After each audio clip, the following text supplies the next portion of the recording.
It's on? Yes. All right. It's 10 a.m. on September 2nd, and I will call the Board of Review to order for today.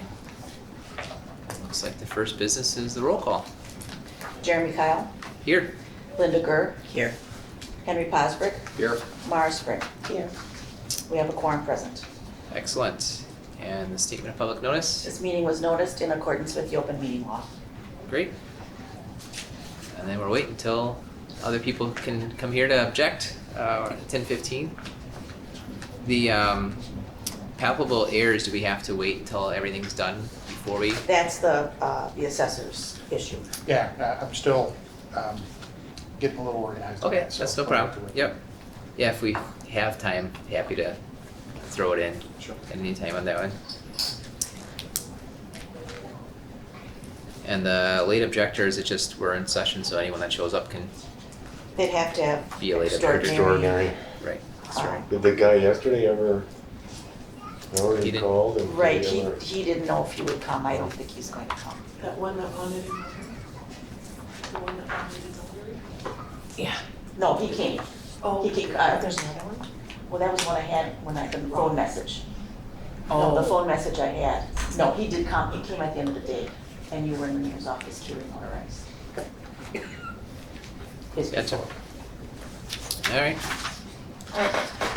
Well, they're in there wait until 10:15, I suppose, Or if he gets here early. or early, yeah. Yeah. Turn this You might on. as well, yeah, turn off till then. Yeah, thanks.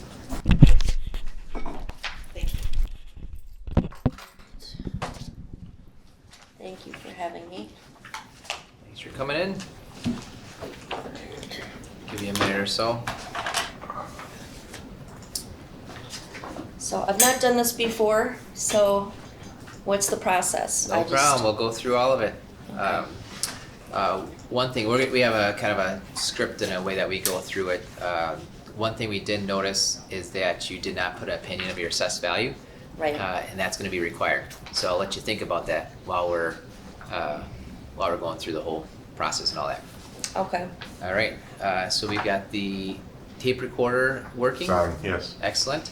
And so I'll tell you more about it in just a second, but the first part is we're gonna have Jill, who's the clerk, is going to introduce the case. She'll swear in yourself as a witness, as well as the assessor as a witness, and we'll go through there. Okay, sounds good. This is for the property, tax key number 2174.932. The property address is West 180, South 6669 Muskego Drive. Property owner is Linda Dietrich, and the 21 assessed value is land at $255,700, improvements at $234,700, for a total of $490,400. And Linda, I will swear you in. Please Okay. raise your right hand.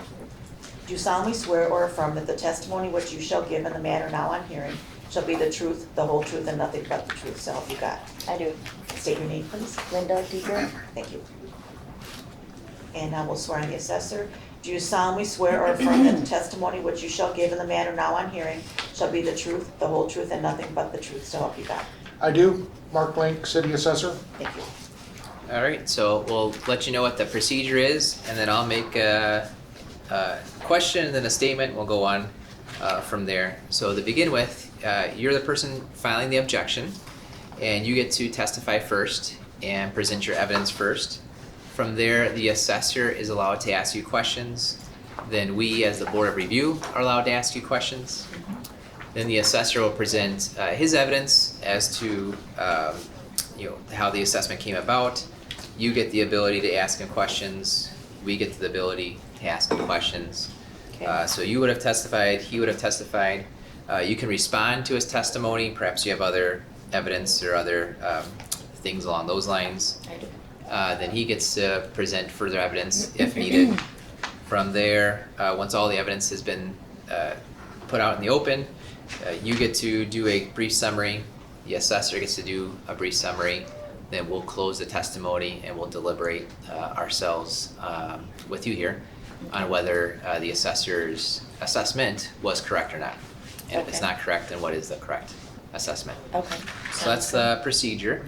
To begin with, we are going to say that the Board of Review wants you to understand that under state law, the Board of Review is required to uphold the assessor's valuation of your property as being correct, unless you, by your testimony, can show the assessor's valuation to be incorrect. In other words, the burden of proof is upon you as a taxpayer. Do you understand? I do. All right. And then 3 things we'll have you state for the record: your full name, your full address, and then what amount, in your opinion, is the fair market value of your property. Okay. Linda Diedrich is my name, and we live at W180 South 6669 Muskego Drive, Muskego, Wisconsin 53150. And the reason I didn't put anything for the assessed value is because I'm not an expert in that field, so I can only give, I guess, what I think is my idea of what it should be. I honestly feel like the property itself doesn't have a lot of value, and I'll show why. The house, so I would contend that basically the value of the property is the house itself. And I have pictures to show why I think the property itself is not worth very much. We live at the area where they do the majority of the weed cutting operations. So we're on the channel right where it opens up to the bay by Idle Owl Park. And so these machines pretty much operate from 7:30 in the morning until dark every day. I've witnessed also on holidays that they operate as well. They are, I don't know if you guys are familiar, they're very noisy. They leave a lot of weed cutting remnants all throughout the channel. And in addition to that, we also have the park, which has gotten very, very busy and has little to no monitoring or enforcement of rules, park close times, etc. We're in direct view of the launch, the boat launch. They put in a speed bump, which is a good thing. I understand why, and it's probably necessary, but if they would have, in my view, people monitoring the park and enforcing rules, they probably wouldn't need it. The reason I don't like it is because when cars and trailers go over it, especially if it's an empty trailer, it's very noisy every time someone goes over it, so it's constant. And it's not just trailer activity, it is just a place that people like to drive through all the time. So there's always a lot of noise. They also installed a police pier. So we already have one pier in direct view of our home that was there before. We also have the old launch, which is also still used as a launch, even though they say it's not supposed to be. So there's a lot of people launching boats right there in direct view, jet skis, kayaks, etc. But as I stated, in addition to that, they just put in a police pier, which I have yet to see a police boat pull up to. But I have seen a lot of other boat activity, people pulling up for bathroom breaks and whatnot. In addition to that, they installed a concrete pad, also in direct view of the property, with the sandy beach area. That is supposed to be a kayak launch. I spoke with the parks person last week and showed her a picture of what it's actually being used for, is people to pull up their boats to, 3 or 4 at a time, and for people to come and basically set up shop for the day. And I do have a picture of that. There's about 15 to 20 people right there, and we can hear, it's close enough, we can hear everything, we can see everything. They bring their own grills. It just didn't make a lot of sense to me why they put that there, and then again, there's no enforcement of what that is. Mm-hmm. That was a lot more. It kind of went into some of the stuff I was going to say. I hope that's appropriate, but I'll pause there. Yep. Thank you for offering that. We are going to need an opinion of yourself of what the value is of the property. Didn't answer the question. Well, whatever the value of the house is.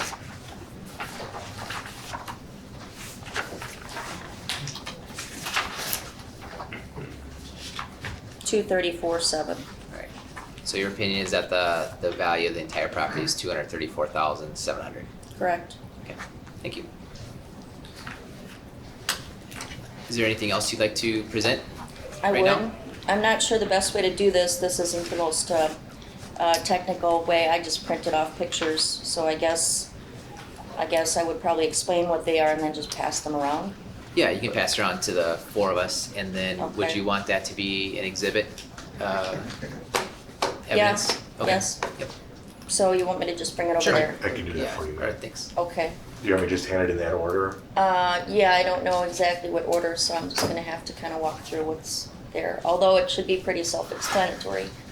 Yeah. So the weed Yeah, machines, that's the yeah, I first one. think that'll Yeah. help. The weed machines also refuel with that big truck that comes, and if they break down, they are kept there and worked on there. Where is this vantage point from? Direct view from our back window. Thank you. Our patio. So those are the weed trucks that come. They pull up to the weed conveyor. The conveyor takes the weeds up, and the trucks take the weeds and drive them away. But city has said, or LMLD has said, there's 3 other conveyors on the lake, but I've seen those. They're off to the side of someone's home, not in direct view. And ours is by far the main one that's utilized, and they know that.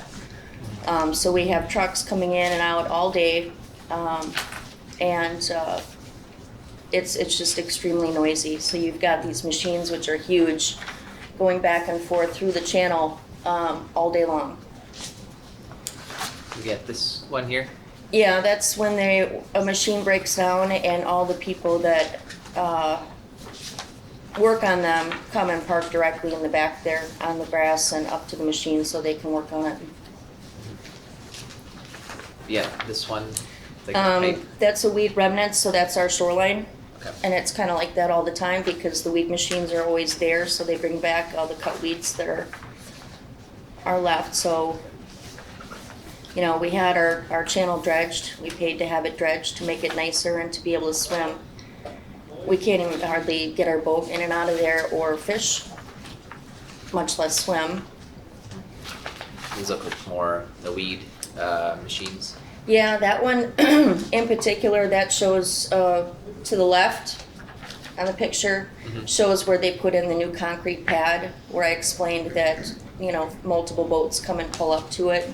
So we have the 4 weed machines, we have the weed barge, we have the pier, we have the old boat launch that is used as a launch, the weed conveyor, and now the concrete pad that has boats pulling up to it and people congregating there. That's one that, more example of that. That is correct, yes, that was last weekend. Oh, I'm sorry. And this is more of the, That's a direct view from our pier, so that's just 3 weed machines right there, but it's a closer view of, just kind of same view, but Yeah. different time. yeah, that shows everything that's right directly in our back view. And there's more, That's to show that people pull up to that old launch and park there and use it. thanks. And then this one is the kayak launch, or, Correct, yeah, that shows right after that storm we had a few weeks ago, there used to be a nice big tree there, and it took down one of the branches, but they ended up actually removing the whole tree, so now we're totally exposed. What I mean by that is, everybody else that lives on the channel has a lot of brush and trees, kind of buffering between the park to have some degree of privacy and so forth. And so the weed machine people have cut all the brush that was there, so now we can see, now we have direct view of everything. and those are all the Yes, remnant weeds and things? correct. Yeah, okay. It's just been, if you can tell, it's been very stressful. We don't even, we really can't even sit outside. It's, I work from home. Stop for lunch and, you know, be outside and eat lunch. And the machines are going through there. After work, I want to go outside and relax, and it's the same thing is going on. In addition to that, on Monday and Tuesdays, we have the ski practice, water bugs, and that goes from 5 until 9, roughly. That brings more traffic and noise, and the boats practice right there right in that area. Maybe it doesn't sound like a big deal, but if you're ever trying to go out and relax in your property and there's always something going on, it's kind of nerve-wracking and stressful. So every Monday and Tuesday is the ski practice. Every Wednesday is the ski show, which brings a lot of people as well. They also have the MC, loudspeakers and music. That starts around 5:30. Again, goes till dark. Might have some time to be able to go out Thursday and Friday after work. Usually the weekends are so busy now, and the park is, with all due respect, I believe it's mismanaged, how many people they're allowing to go there and not enforcing anything. It just is. And like that one picture that shows all the people at the kayak launch, I mean, it's really, it's affecting my health, and my stress is unreal. We keep the windows and the doors shut in summertime, and summertime is the best time. We're supposed to be able to go out and relax. So if anything, I think, not to sound facetious, but I think the city should be paying us to keep all that stuff there, as opposed to increasing our taxes. Or it's not I would say it's the worst property on the lake. So you can't compare it to a normal lake property that faces out to open water and doesn't have all this going on. Probably the last thing I would say is, they also, if they pick up debris, they also leave it right there in front of our property, and all the equipment, as I mentioned, the trucks and other park equipment, they're directed to park right there as well. 4th of July, they had a dumpster they laid off the fireworks there. So they had a big red dumpster kept there to keep all the boxes and so forth from the fireworks that were shot off. And that was left there for 2 weeks. So it just kind of become, for whatever reason, the area that people are told to put crap and park and whatever else. And I don't understand why it is thought to be reasonable to do all that and have everything at one property. I would contend that, the weed cutting benefits everybody on the lake. I'm not sure why pretty much everything has to be right in the back of our property. And so it doesn't carry the same value as what another lake home would have. So I'd say with that, I would close. Got it, good. Anything further before we have the assessor talk about how they came up with the value?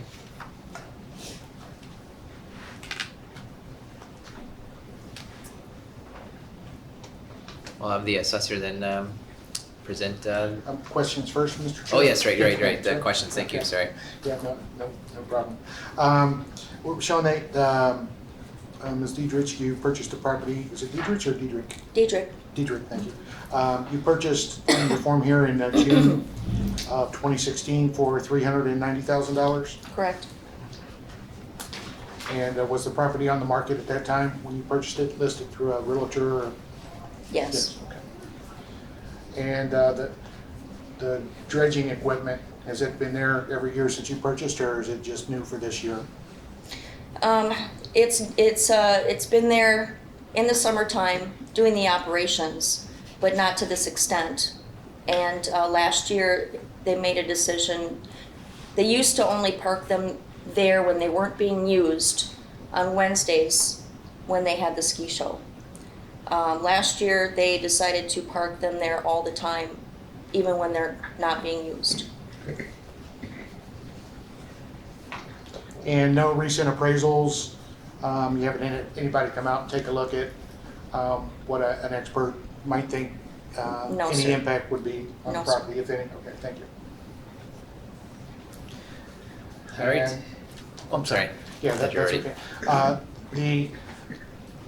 So your opinion of value of $234,700, if someone were to offer that, would you sell your property for that amount?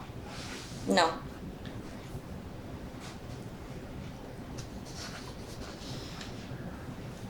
That's all I have, thank you. I would add to that, I think it would be very difficult to sell the property the way it is. I would probably have to take whatever I could get for it, in my view, unless it you know, you try to sell it when all the stuff isn't going on, but that's not the right thing to do. Any questions from the board to the taxpayer? I don't think we have questions right now. Okay. Okay, Then thank we'll you. ready for the assessor.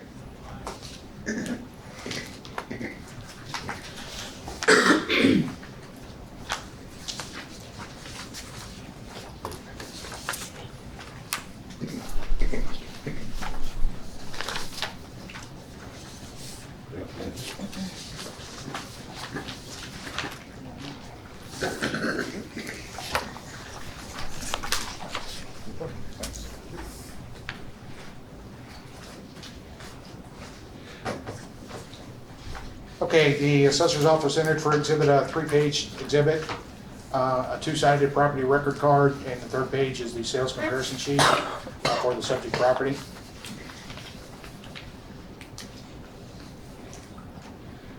On the front side of the property record card, center left section under the land information, you'll see the type is a channel frontage, so just from a base value standpoint, we're not treating this property as a primary open water waterfront property. It's about $1,100 less per square foot for this location than on the open water. And then in the lower center section, the sales and ownership history, you'll see the 2016 sale for $390,000.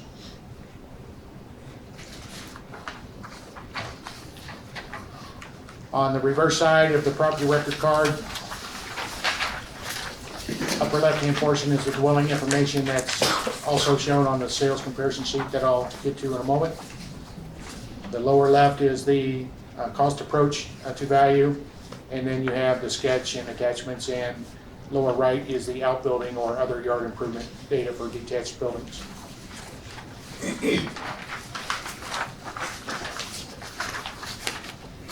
So the 3rd page is the sales comparison sheet.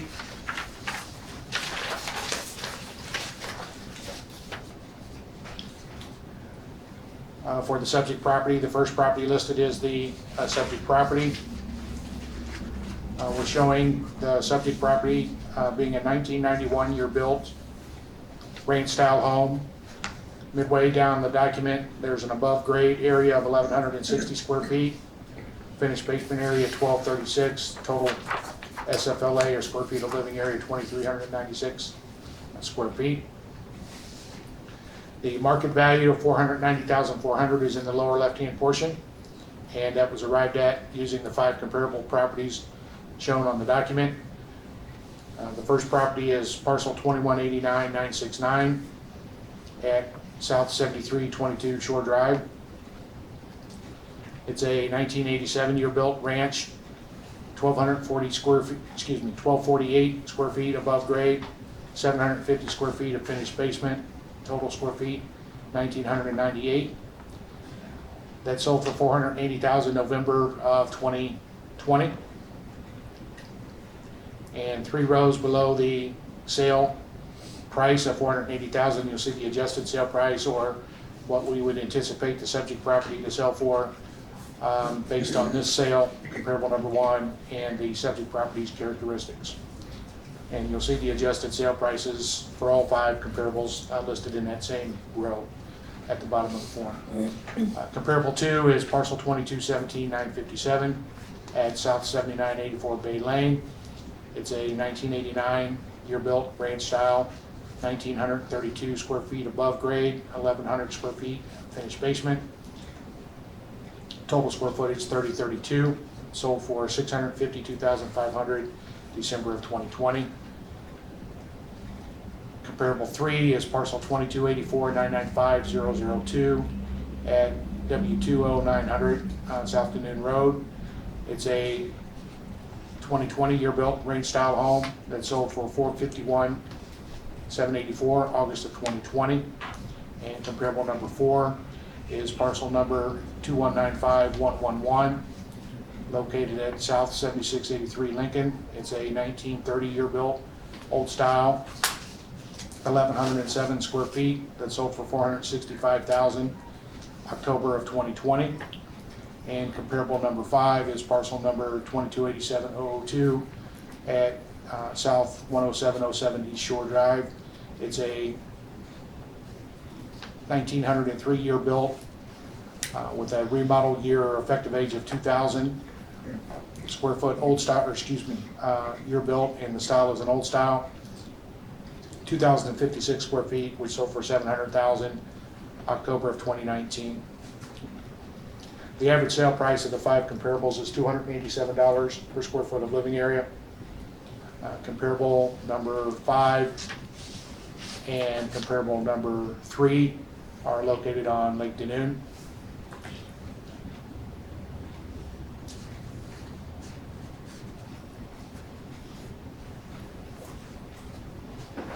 The comparables number 1 through 3, which are the ranch style homes. The average sale price per square foot that you'll see there, the sale price per square foot comparable number 1 is $240, number 2 $215, and then $223 for number 3. The average sale price per square foot of those 3 properties is $226 per square foot, and the subject's value is at $205 per square foot. And part of that is in the land value being with the channel, lower land rate for the channel frontage as opposed to some that have open water. If we look at the current, 2 things, the current value of $490,400 is 26% over the mid-2016 sale for the subject property. So for that 4.5 year period, we're looking at 4% a year, or somewhere between 4 and 5% a year. That's well within the annual percentage increase in the market over that time frame. So if we look at, it's not what we call a recent sale within the last year or so of the subject property, but it is a historic figure. And if we look at what properties are selling for during 2020 compared to what they were selling for during calendar year 2016, 20 to 30% greater is the norm number. So it's right there in line with the appreciation that we would expect to find over that 4.5 year period. And the property owner was in for open book. It was originally assessed at $508,400. We revised it to the $490,400. That was more on the quality rating of the home though, as opposed to these same items that were mentioned by the property owner. For the lake, everyone on the lake has to put up with the skiing and all of those things. The weed cutters, again, it's just something that goes on throughout the lake. I understand what the property owner is saying, but if you were to get a bank appraisal, I do not feel that any appraiser is going to go out there and look and say that this is a adjustment item because it's temporary, or could be temporary. Tomorrow the Park and Recs might decide to move them to another location and the problem goes away. So we just simply don't account for those temporary, my language, temporary nuisances that the owner has to deal with regarding to the park. And a lot of those factors, the park itself and the ramp and so forth, obviously were there at the time of the sale when the property owner purchased the property. That's all I have. Do you have any questions for the assessor? No questions. I just would say,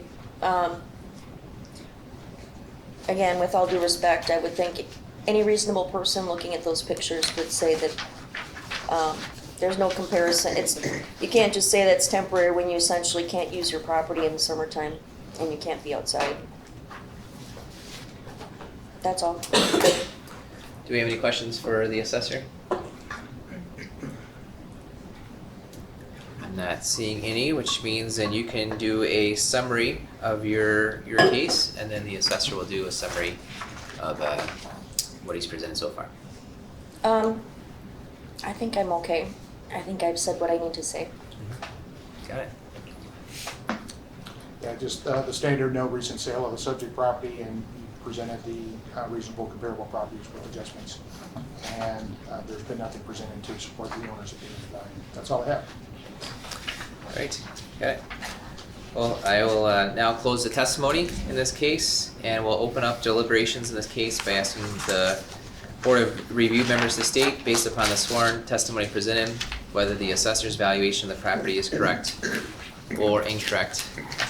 And for your knowledge, Linda, we've got a kind of standard process that we go through each time to make sure that we're fair and equitable for everybody. So we will do that. We've got it called the findings of facts, determinations, and decisions. And we've got listed on here the current assessment of the 490,400 that you did file a timely notice to come on and present your case there, which is a good thing. Then we move on to the testimony, and you yourself have testified, but you have not shown a recent sale of your property. And I'm going to say that no, you have not given any comparable property sales as comparisons. But yes, you have listed other factors, and a summary on my end. I'm trying to summarize it succinctly. Is mainly around the weed cutting that's right across from your property, the park nuisances. Basically, I think nuisances is probably the one word that would summarize it best. Related to especially the weed cutting and the park usage. Anything else that you'd want me to summarize on there? I feel like that's I think that covers it. that covers it. Yeah, I think so. Yep. Thank you. Thank you. You have not brought any other witnesses, and so we move on to the assessor. He has not seen a recent sale of the property, but has brought us 5 comparable sales, and I don't think there's any other factors that were put in there besides the comparable sales. What would I you- thought there was a reduction for the channel versus the open water. Okay, yeah, Should we I think put so. that in? Yep. At least that the channel frontage is noted. And since we're already in the yes, I will say then that the quality rating was reduced through the open book. So that's a grading that they use in their system that says, well, based on the quality, the assessed value is lower compared to a higher quality.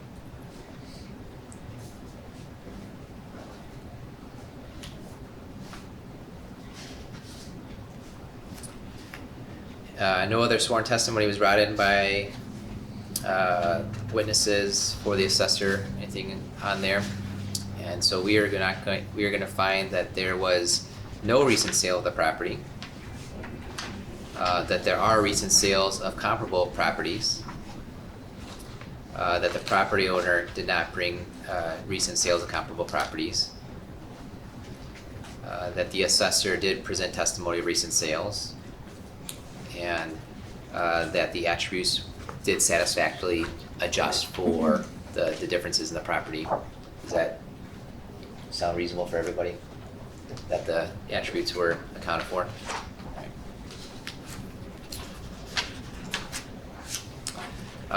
Which means that we are not going to find that the assessment should be based on any other factors than the comparable sales that were presented.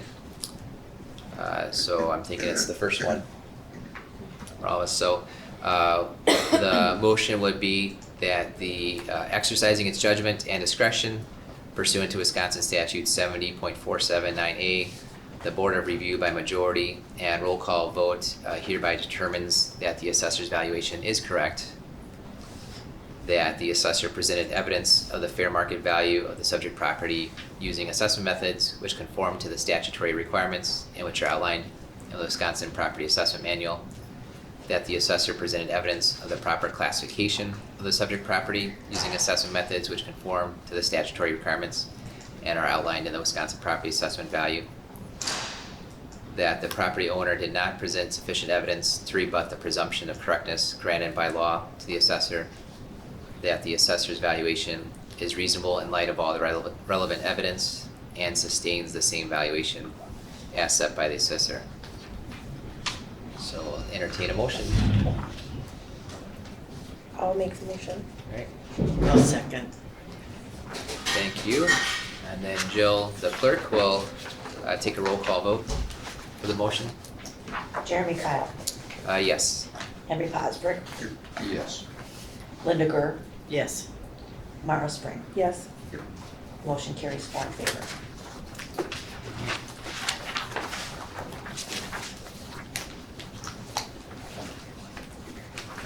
Thanks for coming in. Wish you the best. Those aren't comparable properties based on everything I explained and the pictures. You guys would not want to live there. Am I able to get my pictures back? They're in evidence, That's why I marked them as an exhibit. right, but they're in evidence, so technically they're supposed to stay in case she appeals. So. Are we able to make could you copies make quickly? copies of them? Sure. Do Yeah. I make Make color color copies? copies of them, Yep, that would make sense, perfect, thank you. because the whole record on appeal would go to the circuit Right, court. right. Yep. I'll be right back.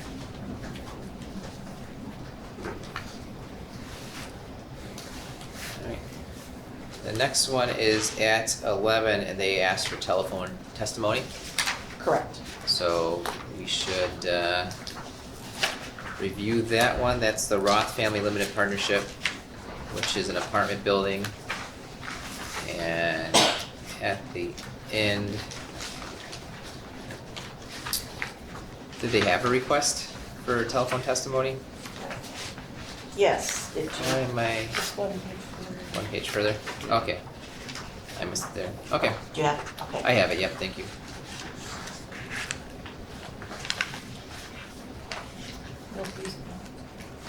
Is there Say a that again. reason why they're requesting telephone?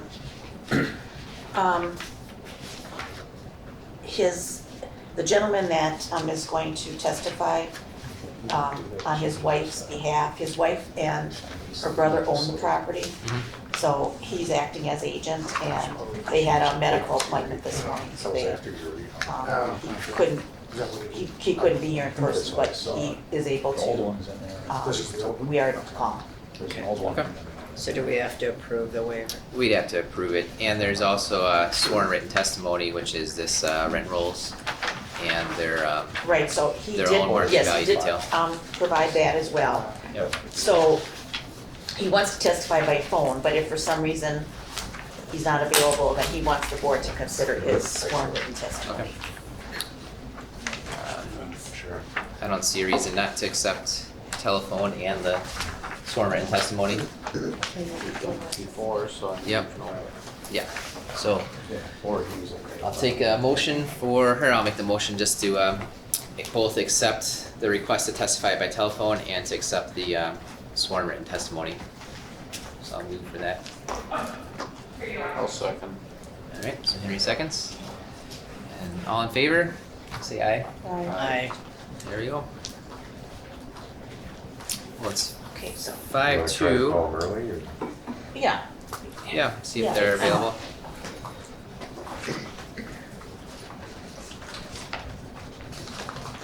I'm gonna get on the table, right? Yeah, That was submitted.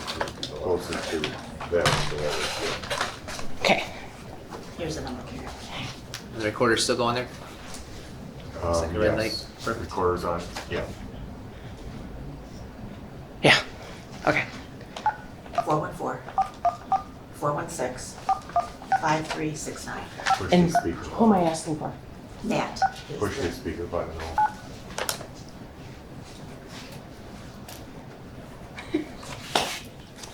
No, it wasn't speaker because I never looked Oh, at the is it on handset. speaker?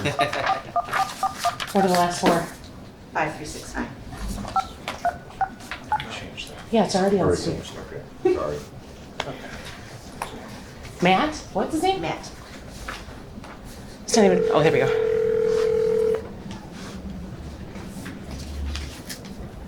Hi, Matt speaking. Hi, Matt. This is Carrie from the City of Muskego Clerk's Office. I'm calling a little early. Border review would be ready if you are ready. Okay. Okay. That'll work. Okay, I'll hand it over to Jeremy then. Is it up to 12? Okay, thank you. Go ahead. Alright, thank you, Matt. This is Jeremy Kyle, the chair of the board of review. And we're Oh, gonna hi, do Gary. Thank you. We're going to do a few things. The clerk is going to introduce your case. We're recording this, so that'll be on the record. Then she is going to swear in all the witnesses, which appear to be just yourself, for the Roth family. Yeah. Okay, that's great. Could this be me? Sure. And then also we have the assessor as a witness, so he will be sworn in as well. And then I will, after we do that, I'll outline how the hearing procedure will go, and make a statement, ask you a question, and go on from there. Okay, sounds good. All right? Okay, this is property which has a tax key number of 2199.999.019. The property address is South 76, West 16906 Gregory Drive. The property owner is the Roth Family Limited Partnership in care of Judith Andrew. They have a Waukesha mailing address. The January 1, 21 assessed value is land at $162,000.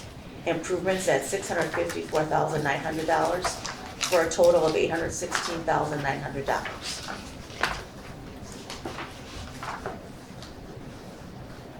And now I will, man, I'm going to swear you in, so please raise your right hand. Okay, it's raised. Do you solemnly swear or affirm that the testimony which you shall give in the matter now on hearing shall be the truth, the whole truth, and nothing but the truth, so help you God? I do. Please state your full name. Louis Matt Welford. Thank you. And now I'll swear in the assessor. Do you solemnly swear or affirm that the testimony which you shall give in the matter now on hearing shall be the truth, the whole truth, and nothing but the truth, so help you God? I do. Mark Link, City Assessor. Thank you. Okay, just 1 second, write that down. All right, so Matt, you will get the ability to testify and present your evidence first. Then the assessor is able to ask you questions. We on the Board of Review, there's 4 of us here, we've got the ability to ask you questions. After that, the assessor will present his evidence. Then you will get the ability to ask him questions. We will get the ability to ask him questions.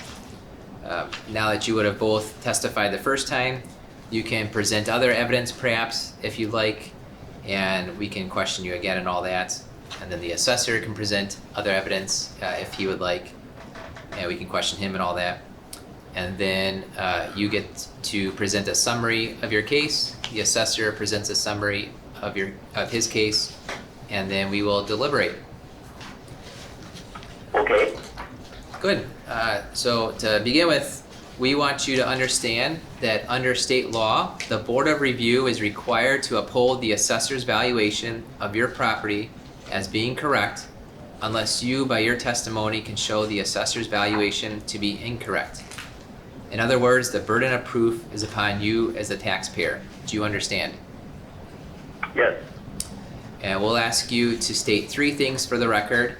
Please state your full name, your address, and what amount, in your opinion, is the fair market value of your property. Okay. Louis Matt Welford. Address is 1926 Deer Path, Waukesha, Wisconsin, 53189. And based on the numbers that I believe is in front of the board, it may not be, but I gave it to Jill. I believe that the value is $800,514.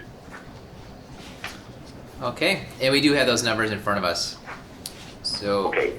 you are ready to go with your testimony. Sure.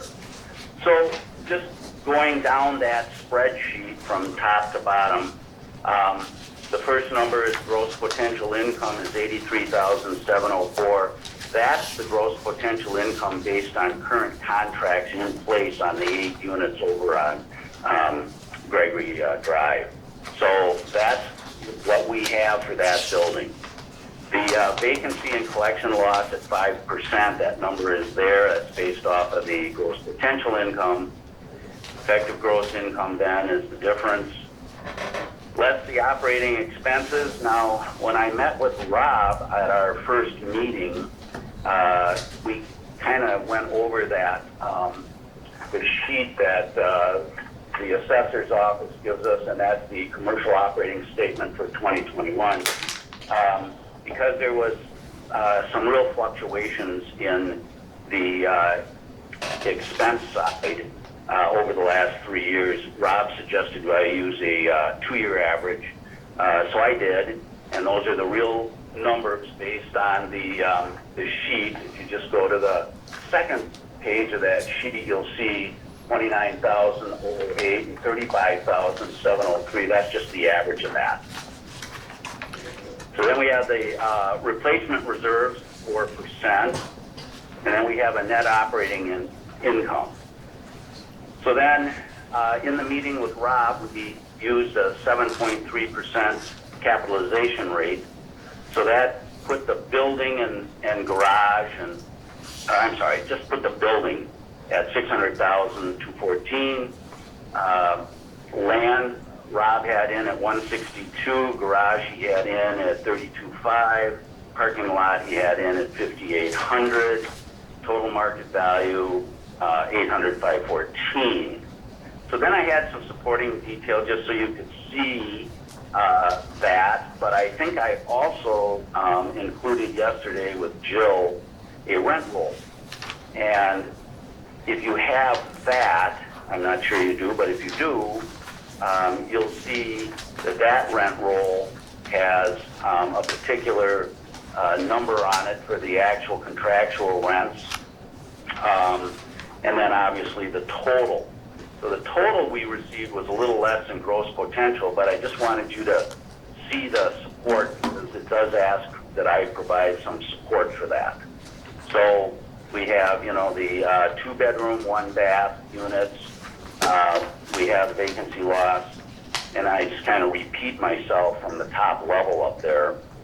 And then we get into, you know, the total again at the very bottom.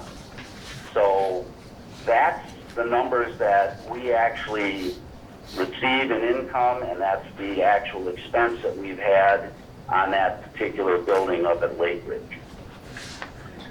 So I can't really, you know, add to that more than what's out there. So, you know, if you need some clarification or questions, feel free to ask me.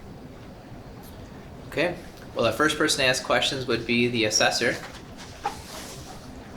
Yes, thank you. Mark Link here. Hi, Mark. Hi. Yeah, just a couple. In your initial meeting with Rob at Open Book, you had an opinion of value of just under $812,000. Yes. And looks like in your income sheet between the Open Book and Board of Review, you increased the vacancy and collection loss from 4% to 5%. Right, that was the, Mark, you're right. That was the only thing that I did, and I put it up to 5%. There's a, you know, again, you look at the last 3 years and try to come up with an average, and so that was more accurate than it was just in 2020. Okay. And then for the replacement and reserves, the 4%, is that just a number that you've used historically? And would you agree that, you know, others might use 2% or 3% as far as an annual? Well, yeah, here's what happens. You know, we're a member of a HOA up there on the hill, and there's been a lot of improvements that have been going on up there. And if you look at that commercial operating statement on page 2 again, you're going to see that back in 18, all of the buildings were required to replace their parking lots, and so we kind of knew that this was coming. So what we did is we started ramping up our reserves. We also have a number of things that have happened up there on the hill. We tore out last fall all of the plantings in the entire 19 buildings and replanted new ones. We have a $58,000 expense coming up for tear out our road and put 2 inches of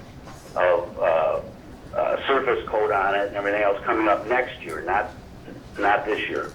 So we've been trying to pump aside some reserves, and actually, our reserves that we have in the checking account are a little bit higher than that. But our goal, our minimum goal, is to put away, 4%, maybe sometimes 5% per year for that building. Okay. Thank you. And the, Okay? what is the monthly rental rate for the one and two bedrooms? I broke up a little bit. Could you say that again?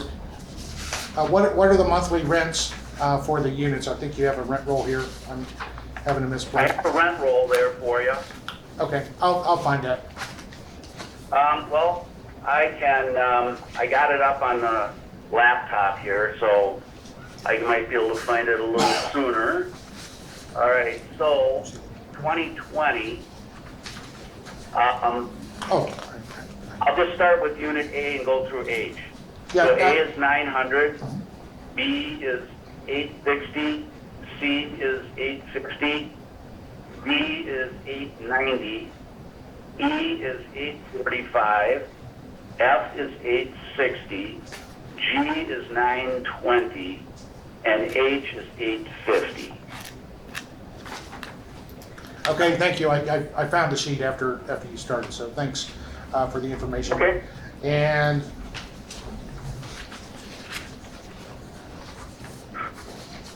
let's see, are you an appraiser or accountant or anything like that? How did you come up with your numbers? Well, I am not an appraiser and I'm not an accountant. So Okay.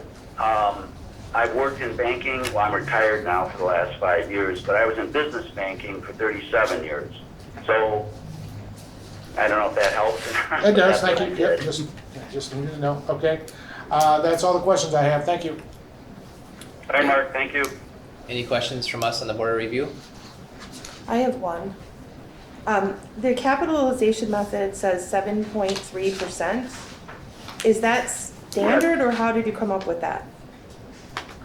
Actually, I used Rob's number. I didn't think that that was contestable. I thought that that was okay.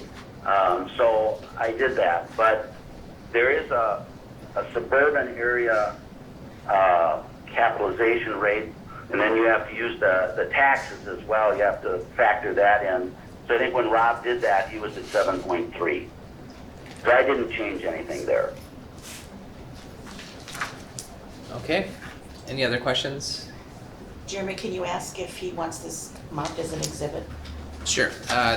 Would you want the rent rolls and your market value detail marked as an exhibit? Sure. Thank you. Okay, thank you. We will do that. All right, seeing no other questions from us on the board of review, it's time for the assessor to present their evidence.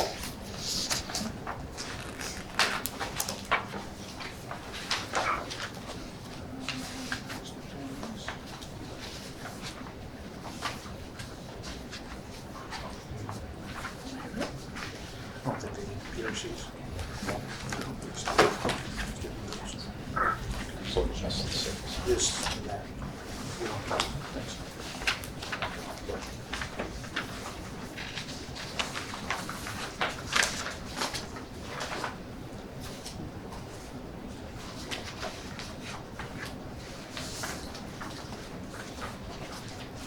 We're just grabbing some information.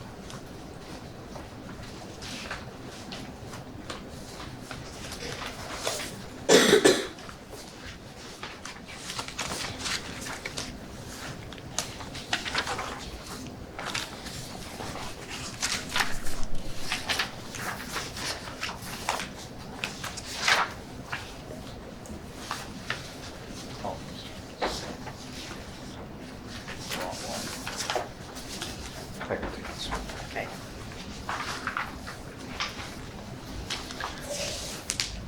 So what I'm handing out is a 5-page card at the top called Commercial Industrial Review Document, and then a second page that at the top is titled 8-Unit Apartment Sales.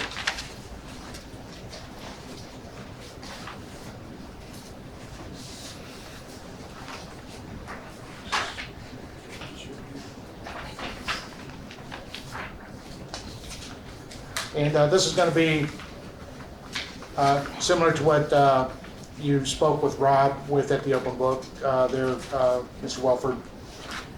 Yes. So the property owner was in for open book. Actually, we spoke to more than one owners in that area, and we took a wholesale review, and we reduced not only the subject property, but all of those in that particular area, these 8 units. So the property owner was in for open book, and the original assessment was $853,900.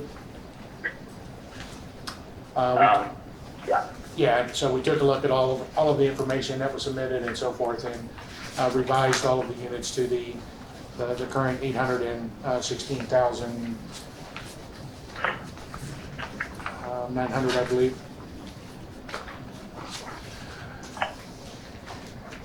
So if you went on the 5-page review document, if you flipped over in the upper right-hand corner, it'll say page 3.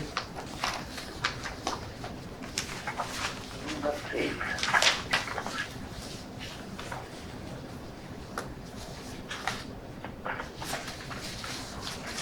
So in the upper center section there, you'll see the annualized rate for the apartments is $88,800.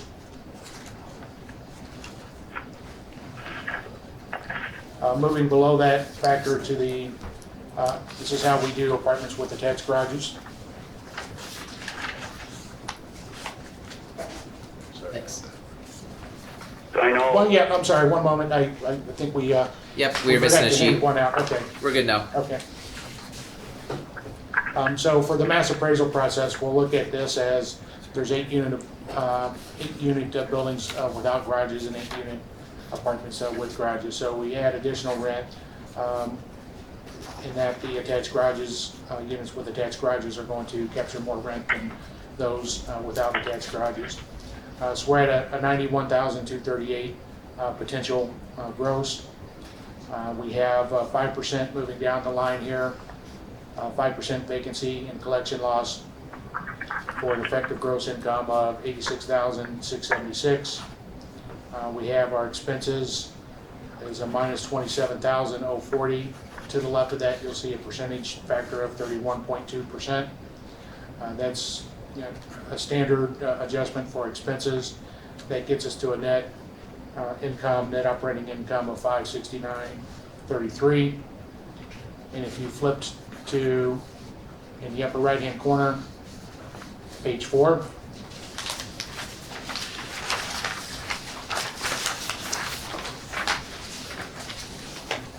you'll see that the net leasable area of 8,004, the total net income of 59,633, the capitalization rate of 0.073, and the indicated income approach of 816, 890, or 900 rounded. In the upper right-hand portion, you'll see the capitalization rate components. So for assessment purposes and a mass appraisal, what's in the assessor's manual is the tax portion, or the taxes are considered in the capitalization rate, so it's a loaded tax rate. So we have a 6% base cap rate for apartments, and as we looked at apartment sales over the past year and a half, we're seeing capitalization rates as low as 4.5%, and 5% and 5.5% are standard. We're using 6%. And then we have our base tax rate of 1.3%, and that's how we arrived at our overall capitalization rate of 7.3. The next sheet, or the separate sheet that I handed out, we have had some sales in the past 2 to 3 years in that area. The last 5 occurrences are in the Lake Ridge Apartments area. And the first one is at South 7592 Landon Drive. That's an 8-unit building that sold for $776,000 June of 2019. And the 6th column is the sale price per unit, $97,000 per unit. To the right of that, there's a column for a time adjustment. A year and a half since the The assessment date that we're looking at is January 1 of 2021, 7.5% appreciation. That would get a time-adjusted sale price or indicated sale price for that property of $834,200. And that would represent $104,275 per unit. The next sale was at 7576 Lannon.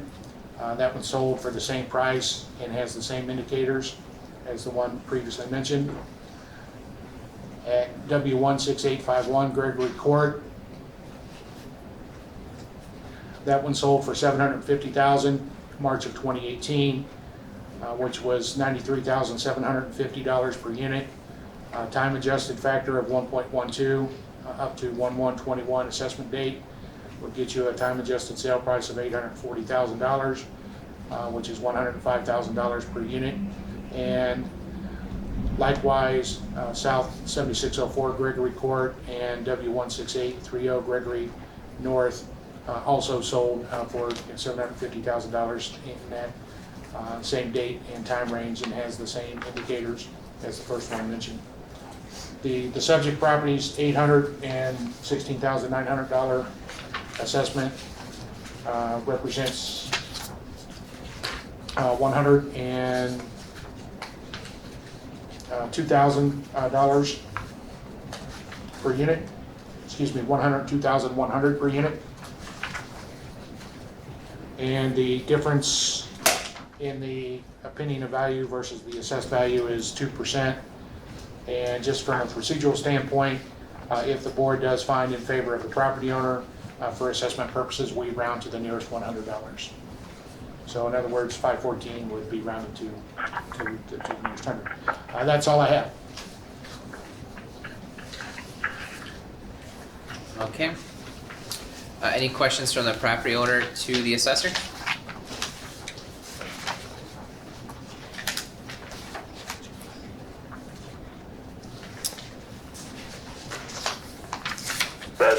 Does that include me? Yeah, I'm sorry. Yep, that's you, Mark. Yep, sorry.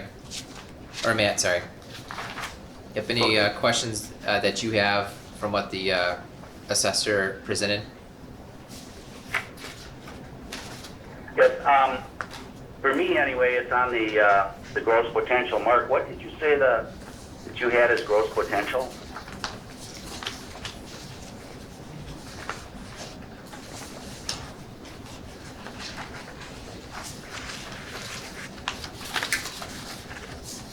$91,238.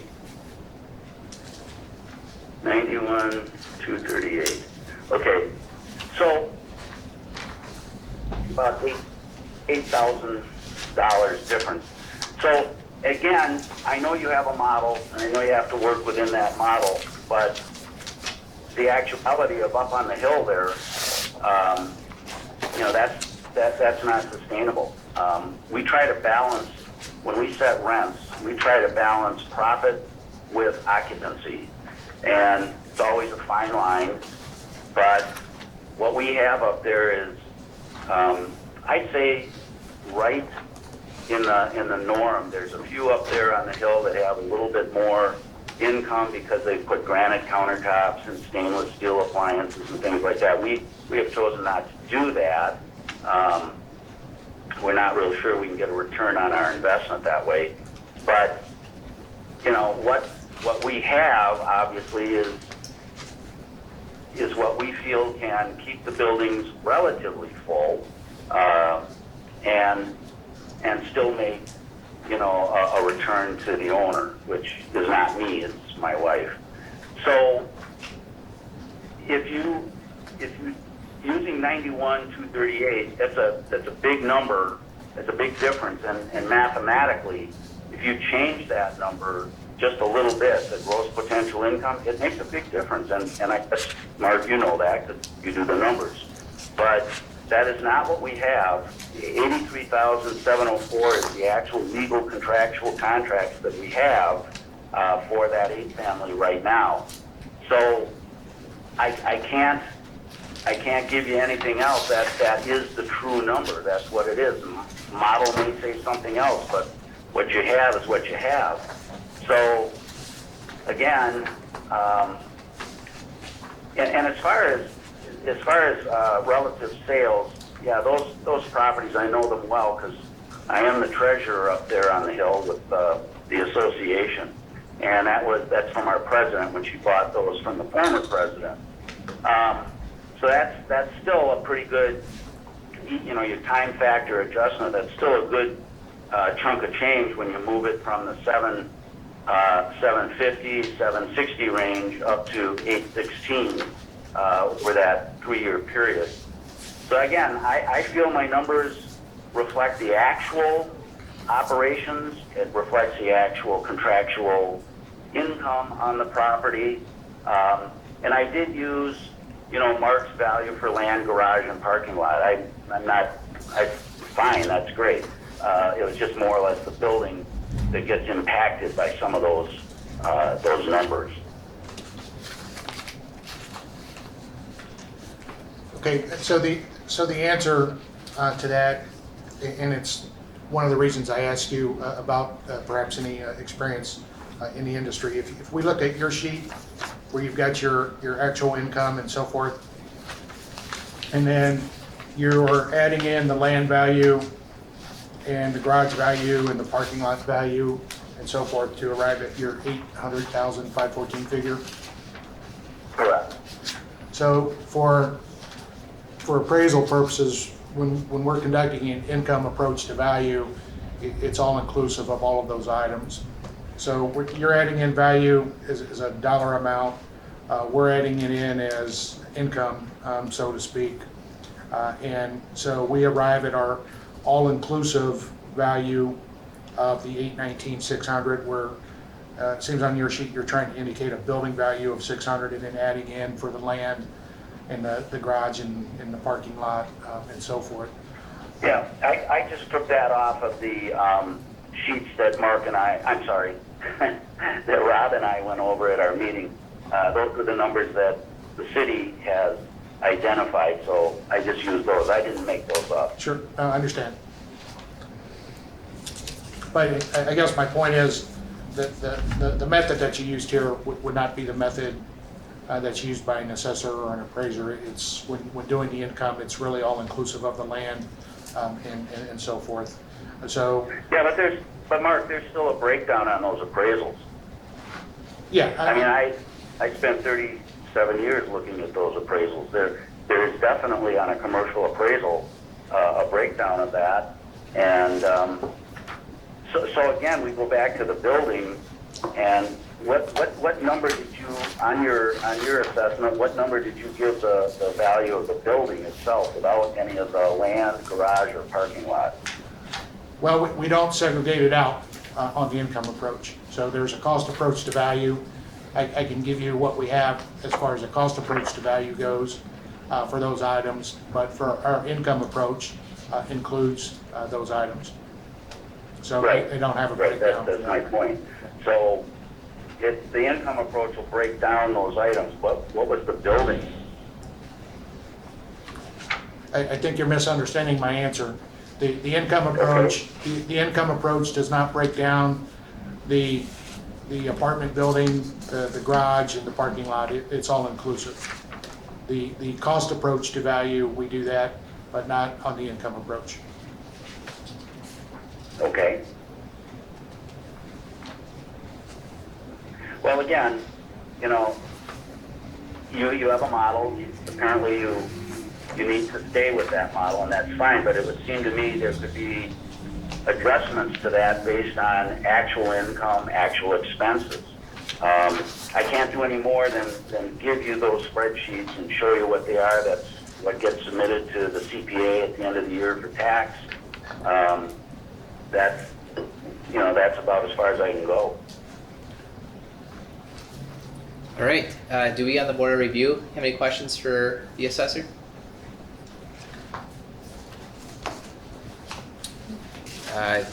Seeing none, then it's time for you, Matt, to present a summary, or rather, if you have anything further evidence, or maybe rebuttals perhaps to how the assessor presented their case.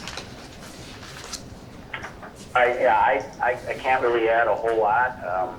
I tried to give everything up front to the board, and we've had a good conversation here, but yeah, I can't, other than to say again, and that's repetitive, but it is what it is for the numbers on that building, and I feel that that's the value of that building.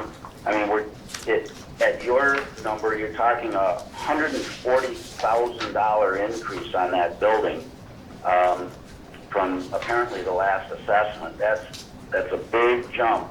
It's very difficult for us to absorb those kinds of jumps and I know you don't do it every year, but my point is, I think that that's a number that if you were trying to go out to the market and try to put these buildings up there, they're all the same, by the way. They're all the same layout, same size, and everything else. But that's probably where the market lands, right there. So that's my summary, and I have to let you guys make that decision.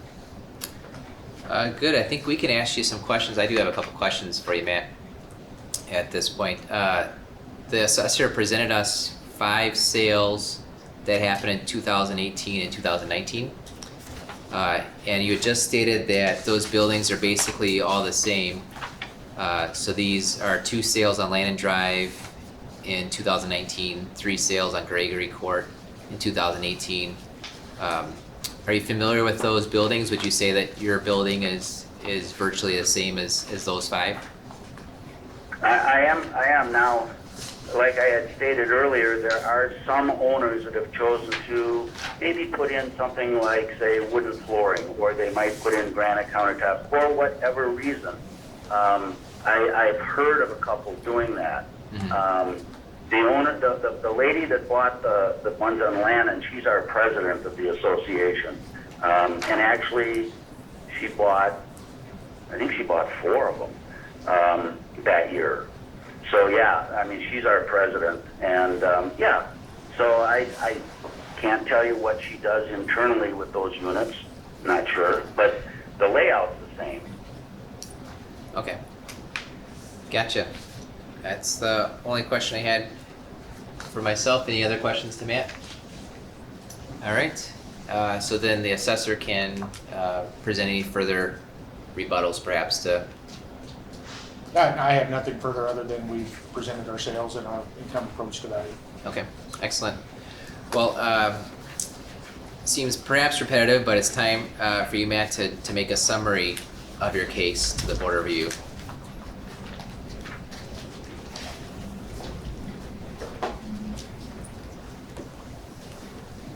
Are you there, Matt?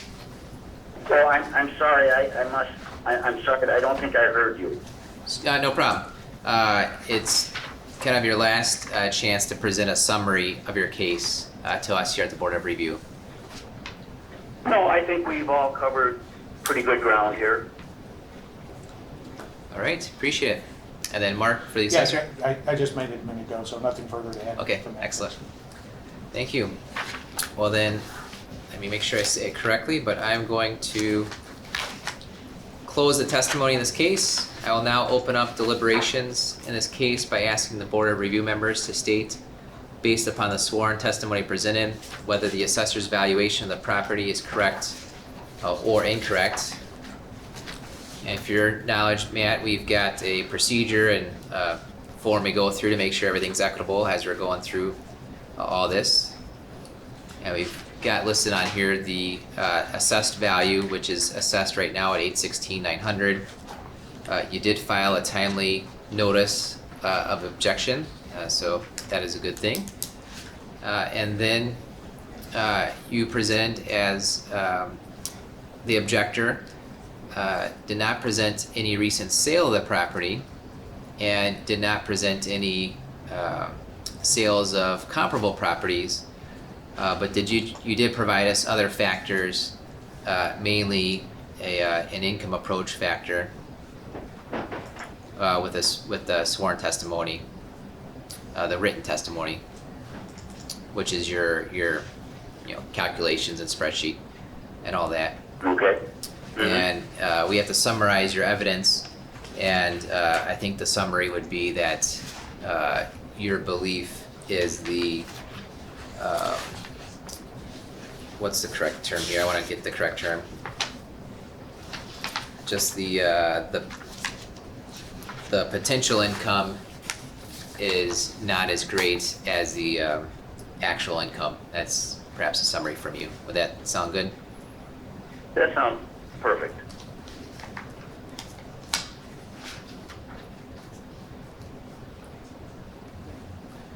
All right.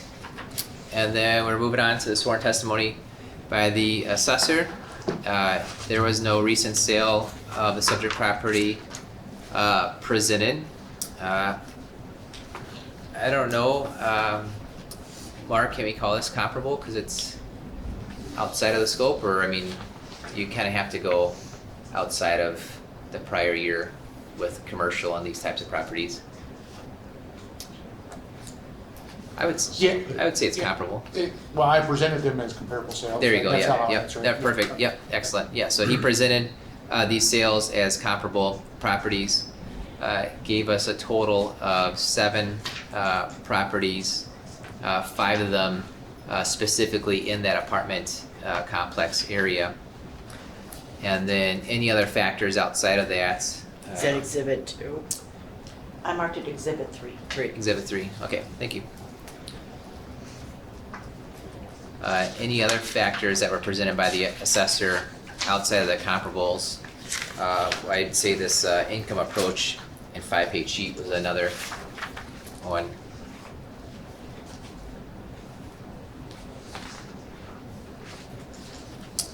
Okay, so then we get to the point where we do not find that there was a recent sale, so that's not relevant of the property, recent sale of the property, but there was a recent sale of comparable properties.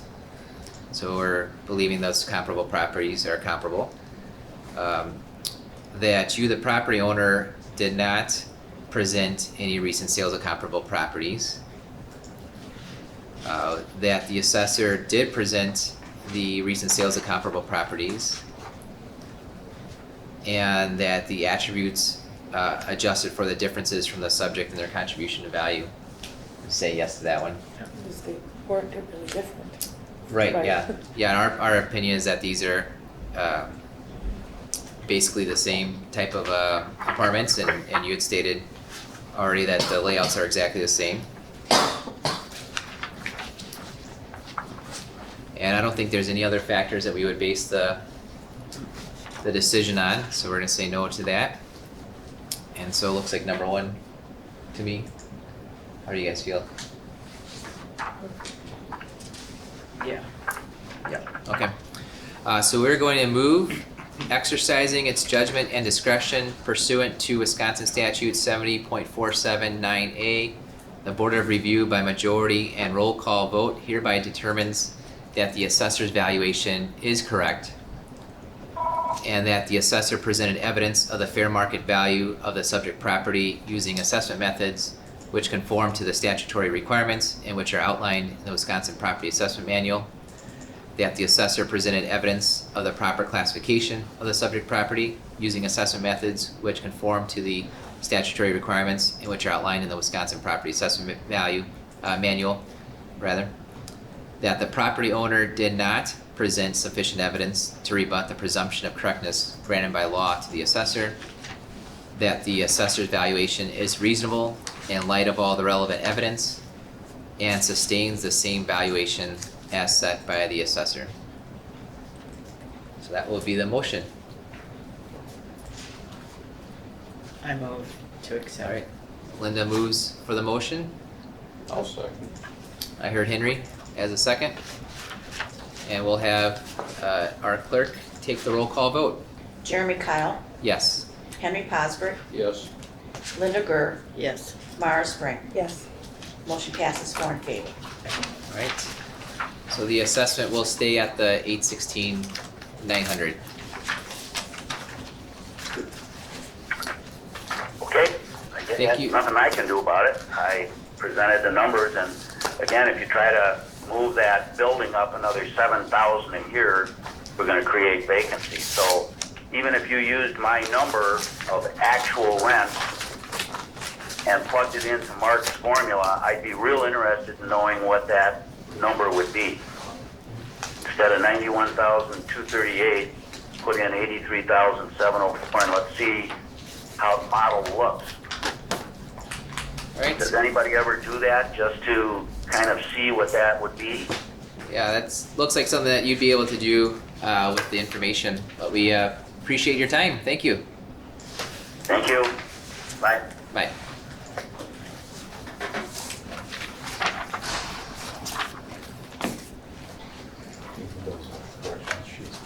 Yeah, I just emailed it to you.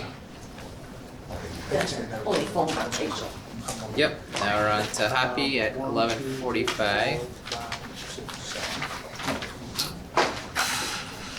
Take a quick break. Sure, let's do that. Yeah, what? They're taking a break. You're on the phone, thank you so Several much. times. Yeah, sorry. That's okay. I'm a pest, I guess. No, no. I will give you a second to get situated, Joan. Let's see here. Make sure that doesn't ring. Okay, I don't recognize anybody else's name. Can I meet you? No, no. I don't know, I think we spoke on the phone up there. Yeah, because I think it's starting, because if we turn it off. Okay. Yep. Good. All right. So we have the tape recorder going. Yes. Excellent. So Joan, we're the board of review, so we'll be the ones deliberating and deciding the case. And Jill, who's the clerk, will introduce the case. She'll swear in the witnesses, which look to be yourself and then the assessor. And then we'll go give you some back and forth on all Sounds that. great. So Mhm. good. All right. I'll have Jill begin. Okay, this is for the property known as tax key number 2189.235. The property address is South 75 West 19020 Circle Drive. The property owner is Joan Hoppy. The 21 assessed value is land at $362,300. Improvements at $240,600 for a total of $602,900. And we will swear you in, Joan, as the witness. So if you raise your right hand. Do you solemnly swear or affirm that the testimony which you shall give in the matter now on hearing shall be the truth, the whole truth, and nothing but the truth, so help you God? I do. Please state your full name. Joni Hoppy. Thank you. Mm-hmm. And then Mark, I think we'll swear you in. Yes. Hi. Do you solemnly swear or affirm that the testimony which you shall give in the matter now on hearing shall be the truth, the whole truth, and nothing but the truth, so help you God? I do. Mark Link, City Assessor. Thank you. All right, so it's going to be a little bit of a back and forth in a way where you get to present your evidence, then the assessor gets to ask you questions, we can ask you questions, Okay, and sounds the great. assessor will present their evidence, you can ask him questions, we can ask him questions. That kind of happens one or two times if needed. And then you'll summarize your case, the assessor will summarize his case, and then we will deliberate from there. Okay, Beforehand, there's two things we want to do. The Board of Review wants you to understand that under state law, the Board of Review is required to uphold the assessor's valuation of your property as being correct unless by your testimony can show the assessor's valuation to be incorrect. In other words, the burden of proof is on you as a taxpayer. Do you understand? mm-hmm, yes. All right. And we'll ask you for the record to state three things: your full name, your address, and what amount, in your opinion, is the fair market value of your property. My full name is Joan Hoppy, address South 75 West 19020 Circle Drive in Muskego. And I think it's worth $300,000. All right. Okay. And I was told to make 6 copies, so I have 6 copies. Who wants them? Those 4, the assessor's 5. We'll take one between us here.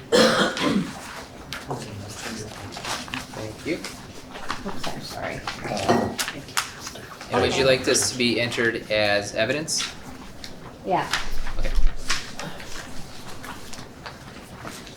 Okay, well, you can read it, but I'm just gonna, it's my turn to talk?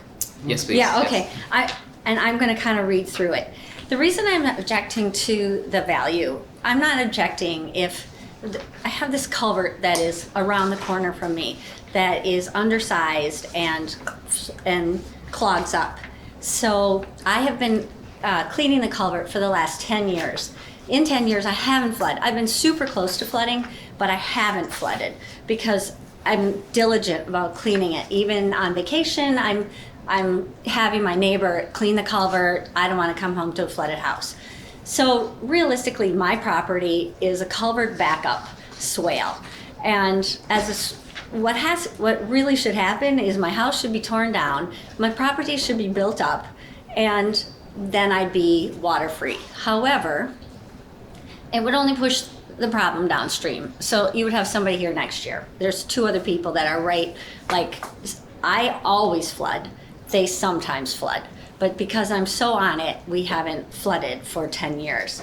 And as the history says that I bought the house in '89, and it wasn't disclosed that it flooded, but at that time it flooded 3 times a year. I'm young, it's like, oh, I guess your house floods.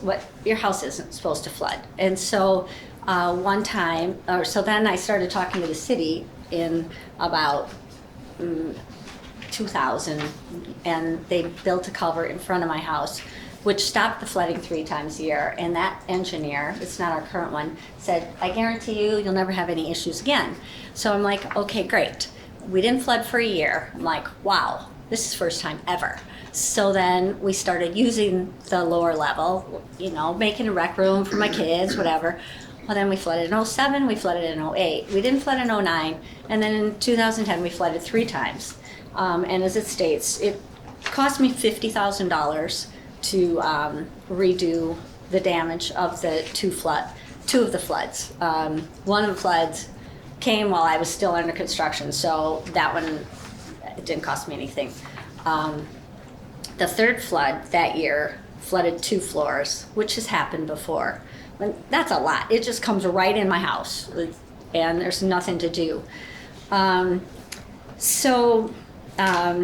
Since then, I said I clean the culvert every week, with the exception of the deep freeze of winter, and I wake up in the middle of the night during a winter storm or a summer storm, clean it in the middle of the night, and I've been talking to the city like, I can't do this anymore, and they're not really helping me out. So realistically, I'm a swale.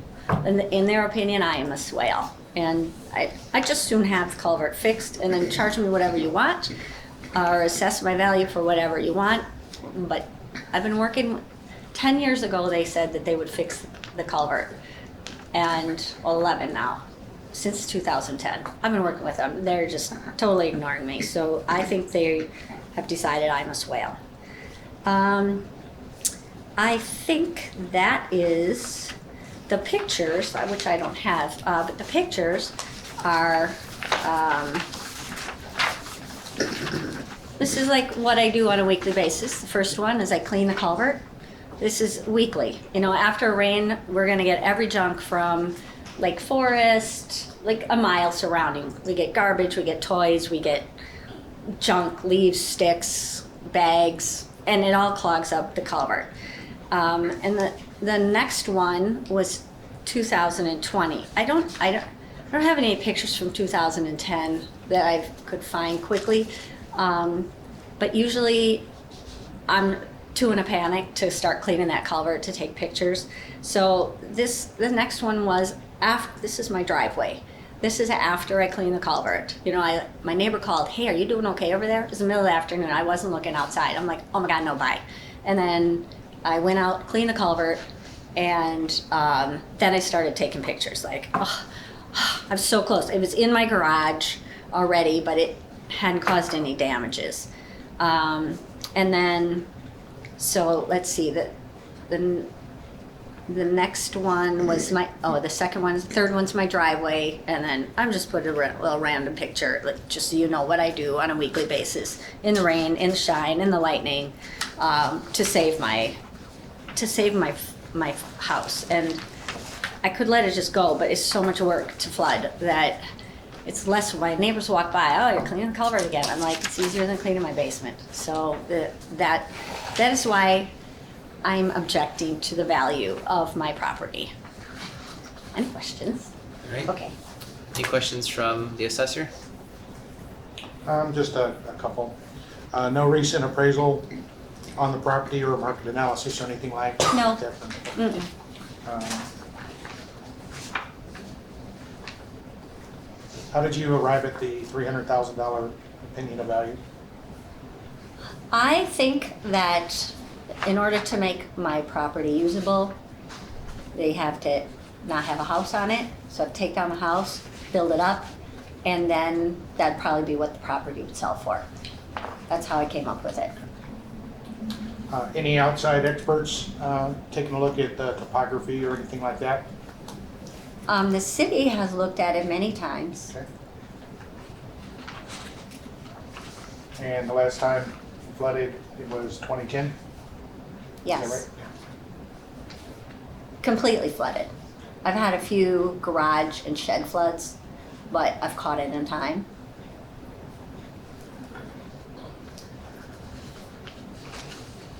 Any remnant damage from the flooding in 2010? Any what? Any remnant damage left over from the 2010 mold or carpet torn out, excuse me, anything like that remaining from the 2010 flooding? The only thing that's left from the floods is that I haven't done is like my garage door is all rusted on the bottom. I've replaced my other doors, and the house on the bottom wood is all rotted out because it just sits underwater. So that's the only last thing. Otherwise, like on that second floor, I've had to replace the drywall in the garage, the drywall, and yeah, the carpet's gone a couple of times. So there's a couple of cracks in the tile that's remaining, but not, I mean, not that you would say, oh, this is water damage, only from the people taking out the baseboards and then cracking the tile, and I'm like, I can't fix that. So Okay, I guess the answer is really no. okay. Lower level is still finished? You Yes. still have some lower level living area? Okay, 2 levels get flooded. They're both finished. okay, that's all I have, thank you. Mm-hmm. Any questions from us on the board review? I'm just curious, are you east of Racine towards the lake or you're west of Racine? I'm on the lake, yes. Okay, Mhm. gotcha. Thank you. I don't flood from the lake, ever. Mhm. Good. And then we're ready for Mark to present his evidence. Okay, sorry, one final question, if you don't mind. You're not zoned in any flood district or anything like that? Correct. It's designated by any governing body? Okay. Okay, I'm ready to present our information. Thank you. And we'll be introducing the two-sided property record card and sales comparison sheet for the subject property.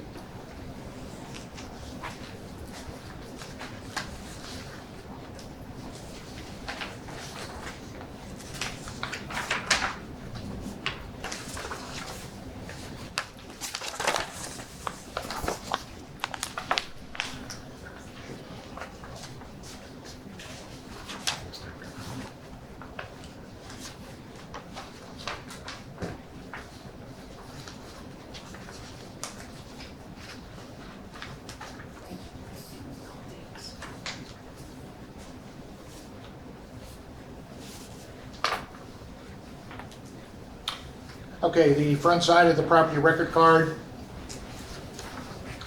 In the lower left, if there were any recent sales information, or lower center section is the sales and ownership history. No recent sale of the subject property. It is a waterfront lot, as you see in the middle left-hand section under land information.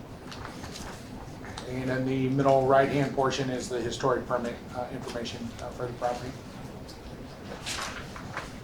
On the reverse side of the property record card is the property characteristics, dwelling information. The lower left has the cost approach to values.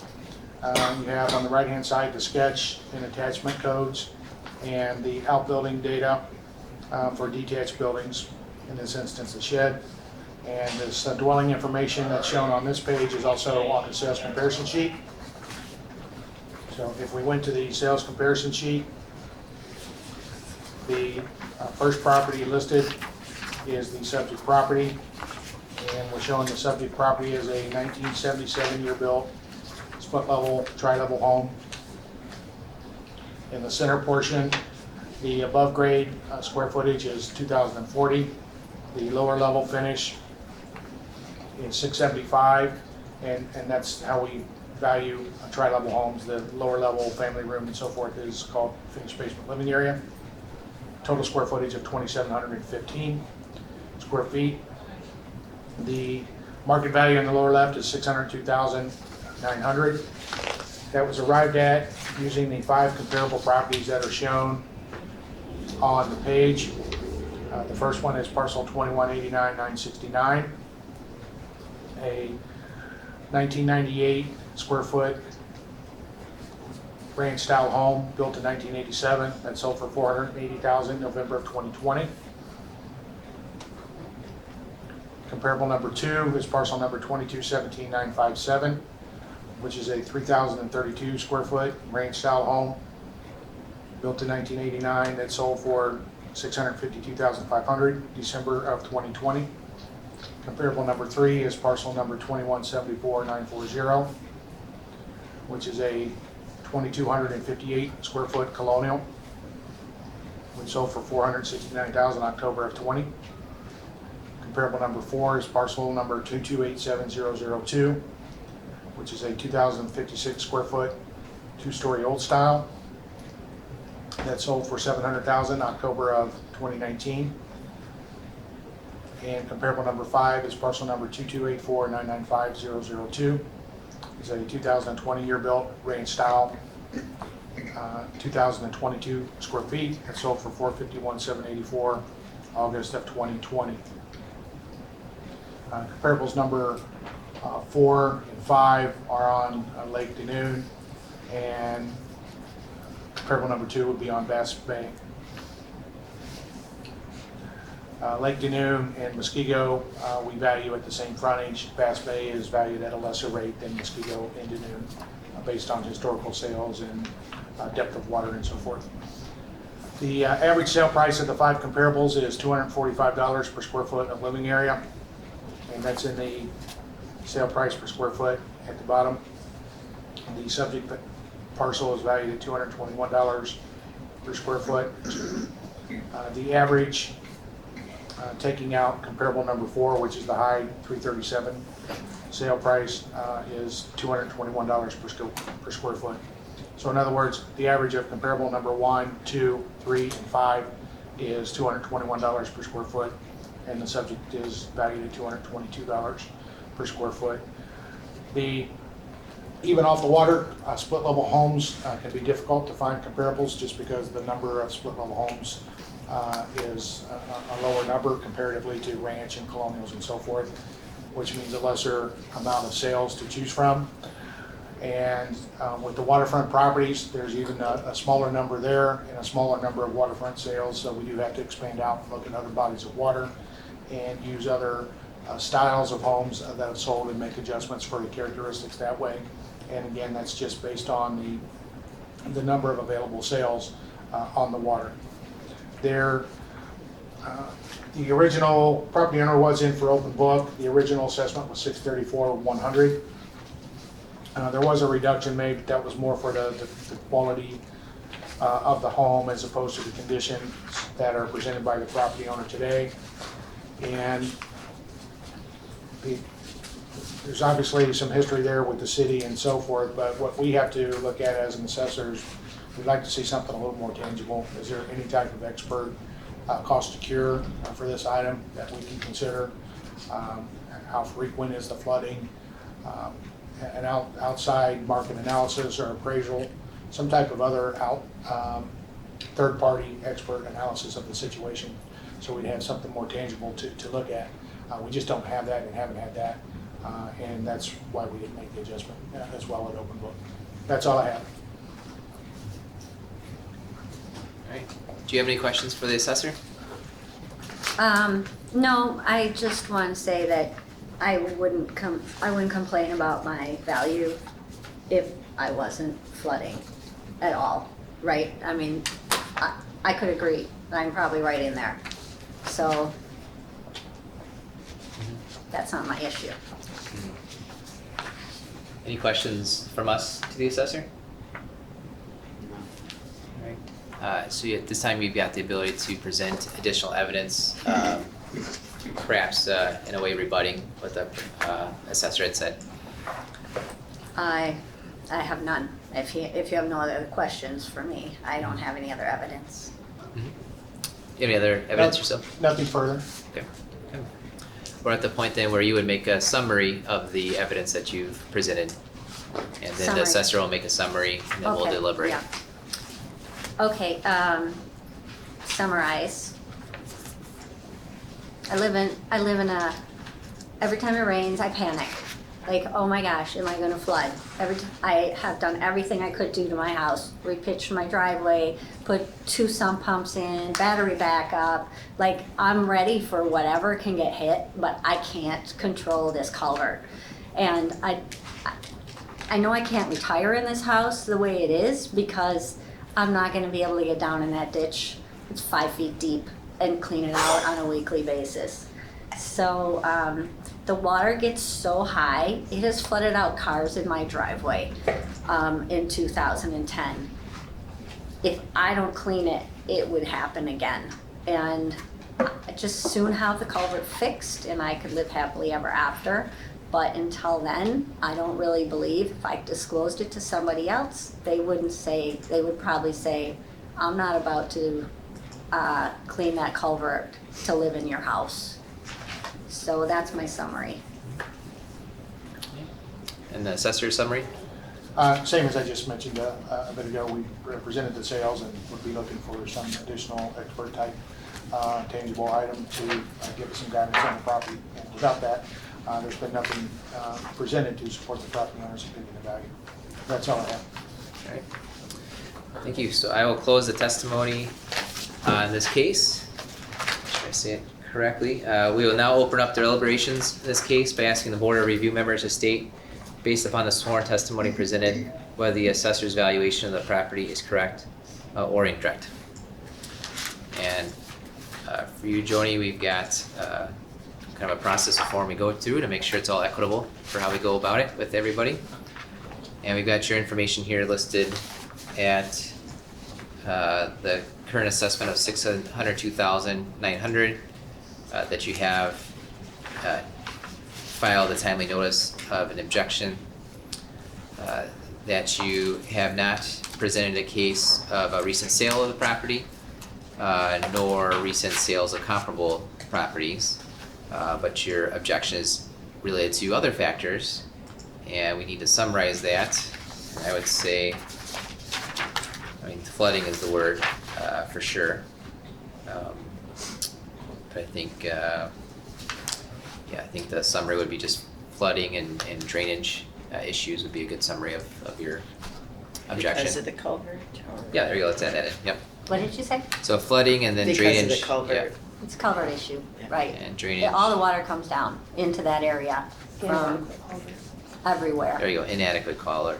Yep, so drainage issues because of inadequate culvert.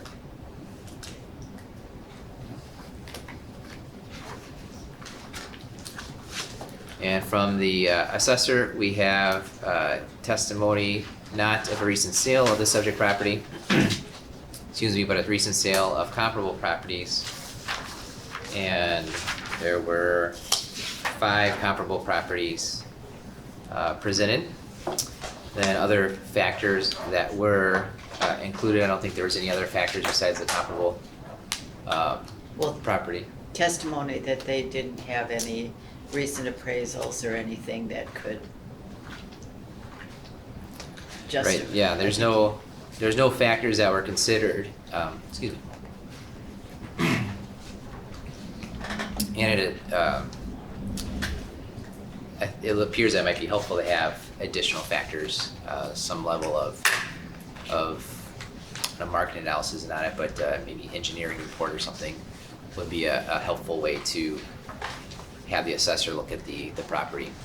But none of that was presented by the assessor Or in by this me. level. I should have maybe just walked down the hall and got it, I guess. I mean, they have it here someplace. I think specifically he was talking about like a cost to cure analysis perhaps would be a helpful, What is it? like some sort of, how did you call that, Mark? Do you mind me asking? A cost to cure was correct, yeah. Yeah. Some type of analysis to indicate what the issue is and what's the cost to cure and who would be responsible for it and so forth. Mhm. And that's something that they could then incorporate into their assessment value is a report, a cost to cure type of report. Do you think that would be a city's thing? Because I have so many ideas. I've given them so many ideas. So far, they've done none. And I'm not an engineer. I could hire my own engineering firm, but they've already hired them. So is that something that I can do? Or that's something that the city has in their log? I would think anyone could have somebody present that, some sort of a cost to cure analysis somehow. And on our end, until we have something like that, or the assessor has something like that, it's very hard to determine a value without that, Yeah. or determine a different value rather without something like that. Is that something you can ask the city for, or is it not, because I didn't present it, it's not looked at this year? Right. For this year, we're not going to be able to look at that. Yeah, but that's something that you could certainly ask the city, or it seems like perhaps an engineering firm would be a quicker way to go, is to ask a grading water If the engineer city type. has that report, ma'am, you have the right to get it. That's an open record. Yeah, I'm Yeah. the city attorney, so I'm not working with you, but if the city did such a thing, you could get it. The other thing would be, yes, you could hire your own person at any time Uh-huh. to do such a report. Yeah. And then, no, the board can only consider what was presented before the evidence was closed. Is it closed after today? it's closed right now. Yes. Okay, so right now, I got nothing. We'll get to And- that, but yes. Yeah, pretty much. Yeah, so how do I go about changing this assessment? Because this is an issue. I live in a flood zone from the street. So the city has all the information. And they've told me, yeah, you know what you need to do? You need to knock down your house and build it up. Like, okay, hey, hand me this money. You know, who has that kind of money? So there's definitely a report, or I can hire an engineer to do it. Can I submit that again? No, not Next to year. us. Next Next year year. you could submit that to Okay. us. So they send it another note saying this is your Yeah, assessment? every year they send another, Okay, so confirmation next assessment year. amount. I Every year probably- you have the right to object to your assessment. Yeah, let me Alright. just be clear. If the assessment doesn't change, no notice of assessment is sent. So we Excellent. Yeah, have what's thank you. called a request for assessment review process. There's a form online. The time to do that would be after January of this year, to do an informal review with the assessor's office Yeah. before it gets to here. There's an open book period every year. Yeah, You just won't get a notice of assessment.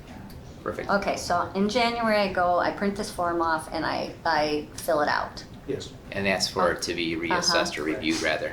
Okay, here's this is what, and I get your process. I came in August maybe, whenever. I had my little 15-minute meeting and I said, I flood. They came back, so this must have been in July. They came back and said, okay, we lowered your house. Because I looked at this and I'm like, I live in a tri-level. Oh, who wants a tri-level? Okay, so they lowered that. But they didn't do anything to the property, which is what I came for. So they didn't tell me really at that time to have the engineer go down to the city and ask them for that report, which I'm thinking you guys are the city. You can really look it up right now. They didn't tell me I needed that. So this is my first time doing this. How do I know these things, you know? So I feel like, okay, shut the door, that's fine. But my property, if I disclosed that, it wouldn't sell for this. Gotcha. Mm-hmm. Yeah, we're gonna finish it up, but my hope, and that's why I asked if you lived east of Racine, is my hope is that the Hillendale project allegedly is supposed to help with that. That's what I hear. So I'm hoping that All things I like that will see help. is water coming faster. Mm, That's what I see with that Gotcha. new project. I'm afraid of it. yeah. Mm-hmm. I'd just soon have that be inefficient up there, because then maybe that water won't come so fast. All right. Yeah. Good. Well, we'll finish this part of it where there has been no recent sale of the property. There has been sales of comparable properties, not presented by the property owner, but presented by the assessor, and where the attributes satisfactorily adjusted for the differences from the subject and their contribution to value. Based on what we've seen, I'm gonna have to say yes. That the comparable sales were adjusted properly to the assessment for yourself. Can I ask you one more question? I'm not opposing the house value, and that's what this is all, but have any of those comps, are they, any of them in a flooded area? I'll ask maybe if, you can maybe ask the assessor later on if you don't mind, if he doesn't mind I sharing. guess at this point, I'm gonna have to object, Mr. Yep, Chair, okay. because we're going way outside of Yep. the protocol that's already been set by the board. Sounds good? All right, we'll do that. So no answer? Is that what I got If that object from? the open book after January 1 would be the best time to ask things like that, and they should have comparables to look at that time Okay. as well. Yep. We can find that the assessment should be based on other factors. I'm believing no for that. Yep. So then we'll have motion exercising its judgment and discretion pursuant to Wisconsin Statute 70.479A. The Board of Review by majority and roll call vote hereby determines that the assessor's valuation is correct, that the assessor presented evidence of the fair market value of the subject property using assessment methods which conform to the statutory requirements and are outlined in the Wisconsin Property Assessment Manual, that the assessor presented evidence of the proper classification of the subject property using assessment methods which conform to the statutory requirements and are outlined in the Wisconsin Property Assessment Manual, that the property owner did not present sufficient evidence to rebut the presumption of correctness granted by law to the assessor, that the assessor's valuation is reasonable in light of all the relevant evidence and sustains the same valuation as set by the assessor. So that would be the motion. Who would like to move? I'll move.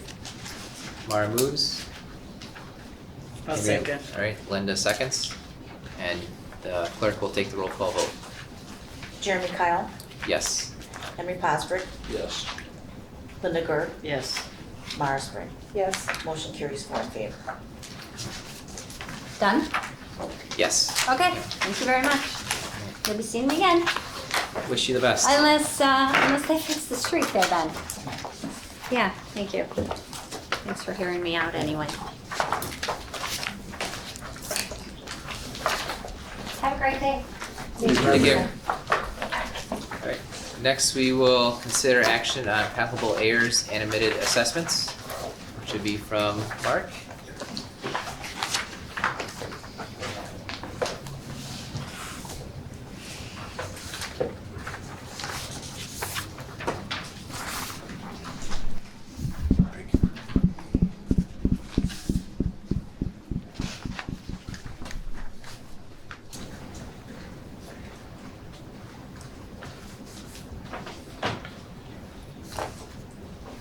Okay, what I handed out at the top is title 2020 Corrections and Omitted Property for 2021 BOR or Board of Review.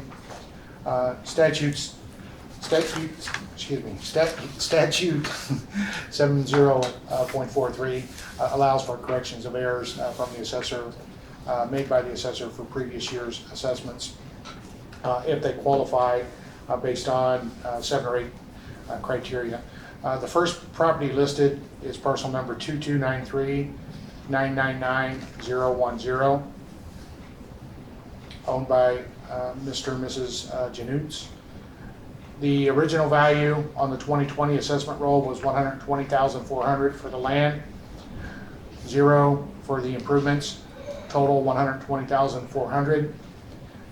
We did send out a notice of assessment back in 2020, however, the property owner didn't contact us until receiving the tax bill. At that time, the assessor can't make a change to the assessment, and this is the procedure that has to take place to make that correction.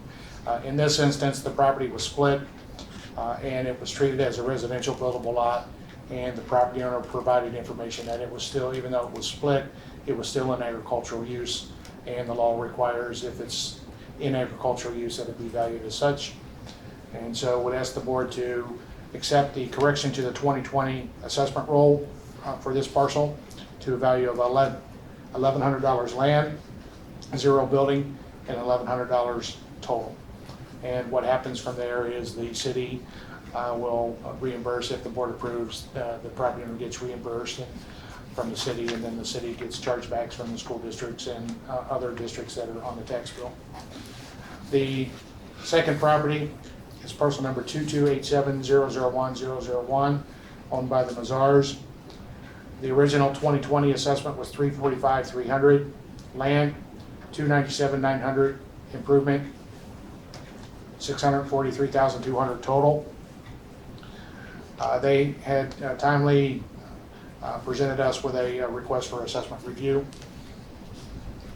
for 2020, and it just simply did not get processed. In this instance, it was in black and white. It was a recent sale of the subject property and should have been processed to that sale amount. Would ask the board to accept the correction to $345,300 land, improvements $154,600, total $499,900. Then lastly, omitted property per statute 70.44, parcel number 2242015, owned by the Brightigams. The original value on the land was $108,900, 0 building, $108,900 total. It was a new construction home, and we missed the dwelling portion. The property owner did receive a letter on February 21st letting them know that we would be presenting that to the 2021 Board of Review. The 2020 corrected value should be $108,900 land, $367 improvements, $476,100 total as the corrected value for 2020. And would ask the board to accept those, and the property owner will get issued a tax bill based on the 2020 tax rate, should the board approve that adding this to the 2020 roll. So these are for the 2020 roll. The top two are basically refunds back. Yeah, they're called corrections, and so the corrections can be made for if a property is misclassified, or if it's exempt by statute, other arithmetic errors. And so yes, the answer to that is that the top two are corrections or refunds per statute 70.43. And then the last one is an omitted property to be added to the roll per statute 70.44. So then that one, you're saying that on 1/1/2020, the value of the building was $367, and somehow that was missed, which happens. We just missed the new permit. We just missed the new permit. So it worked out for them for a while, but now they have to Yeah, and they're aware pay of for that. this. Okay, they were. Okay, excellent. That's in my neighborhood, so I was just curious, and I'm trying to remember back. And it was built by 1/1/2020 that I know. Yes. Yep, excellent. Good, thank you. Take a motion to approve all three corrections and omitted property. I'll second. All right. So I moved and Harry seconded. All in favor? Aye. Aye. Hi, sorry. That's right. Sounds like four ayes on that. Good. Anything else on the docket? All right. So then I'll make the motion. So I'll make the motion that the Board of Review approves the 2021 assessment roll as presented by the assessor, and having performed all of its statutory duties and completed all of its work that came before the Board of Review adjourns, sign and die, subject to the clerk fulfilling the statutory duties. Take us I'll second. second. All in favor? Aye. Aye. Aye. All right, we are adjourned. Thank you all. Thank you. Thank you.